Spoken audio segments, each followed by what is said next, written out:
Alright, this video is going to be in reference to hooking up a Boss audio system.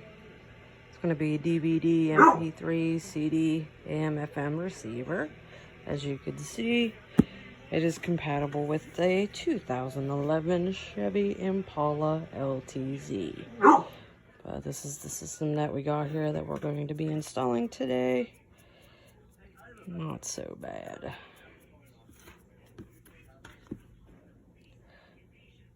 And we'll be back once we're in the vehicle. Alright, so here we are getting ready to put a Boss 6.2 inch touchscreen in a 2011 Chevy Impala LTZ. Now, I already got all the harness and everything put together, and I'll go through everything that I've purchased. I did get one of these. It's a Metra GM double din multi-kit. I don't think I'm going to need it because the Boss looks like it came with a face plate on the front to add to those gaps in between the radio and this. Now we're gonna have to pop this off first.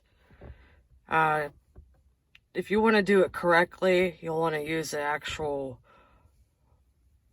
popper or a pull tool. I don't have one of those, so I'm just going to use whatever I got. And I'm not too worried about damaging this as long as I don't crack it at all, because I'm going to eventually cover it with some sort of wrap.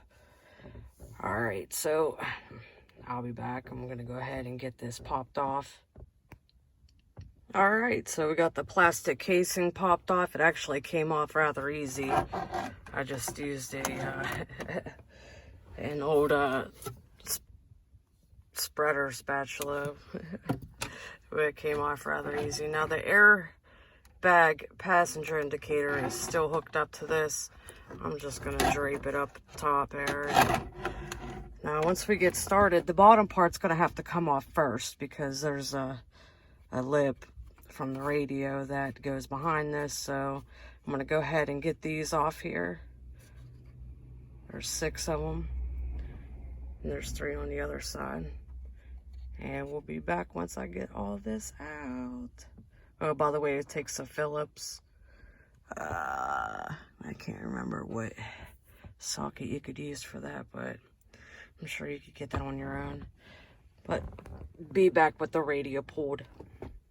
At least the bottom part.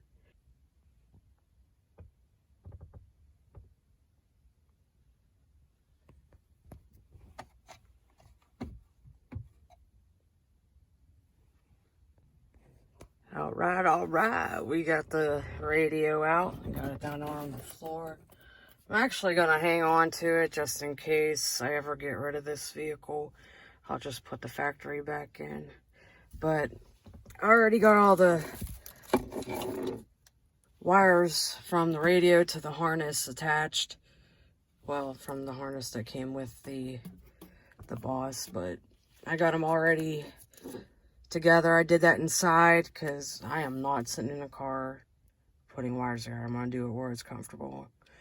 So I'm going to go ahead and plug these bad boys in. There's only 2 ends here. This is a GM from, I can't remember what years, but I'll give all the information once I look at what I bought. And that way, if you need it, you'll have the info on it. I'll put it down in the description below. Alright, and so I'll be back once I got the radio in, and then we'll continue from there. Alright, so I went ahead and I got the cables connected here. You need this harness for the simple fact that when you remove the factory stereo, you lose your sounds, like when your doors open, your turn signal and all that. So that's what this helps out with. Plus it gives you all the necessary cables to hook up your speakers and whatnot. So we got that going. The only thing I need to do is just plug in my antenna. That's the rest of the cabling that I need to do. I already went ahead and put on the brackets from the Metro kit that I purchased. I didn't think I was going to need them, but I did a test before I put the brackets on with the